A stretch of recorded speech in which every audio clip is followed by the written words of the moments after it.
रात की दस्तक। अंधेरी रात थी, बारिश की तेज बूंदें खिड़की पर टक टक की धुन बना रही थी। एक पुराने विशाल बंगले में अकेले रहने वाले श्रीकांत को नींद नहीं आ रही थी। अचानक से एक ज़ोरदार दस्तक ने उसे झकझोर दिया, मानो ऐसा लग रहा हो कि दरवाजे पे कोई खड़ा है और वह मदद मांग रहा है। श्रीकांत उठ खड़ा हुआ। जब वो घड़ी की तरफ देखता है तो घड़ी में रात के 12 बज रहे थे। श्रीकांत को लगा कि इस वक्त कौन होगा। दिल की धड़कन बढ़ाते हुए श्रीकांत ने सावधानी से दरवाज़ा खोला, लेकिन दरवाजे के बाहर कोई नहीं था। बाहर बहुत ही अंधेरा था और कुछ भी दिखाई नहीं दे रहा था। तभी अचानक से एक ज़ोरदार ठंडी हवा महसूस हुई। श्रीकांत ने दरवाज़ा बंद किया और एक गहरी सांस ली, लेकिन जैसे ही वो मुड़ा उसके रोंगटे खड़े हो गए।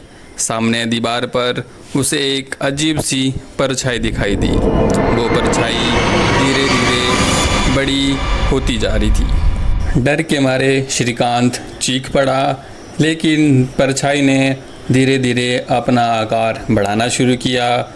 जैसे ही श्रीकांत ने उसकी तरफ देखा तो उसे लगा कि वह एक औरत की परछाई थी, लेकिन वह कोई आम औरत नहीं थी। उसकी आंखें लाल थी, बाल बिखरे हुए थे और चेहरे पर एक खौफनाक मुस्कान थी।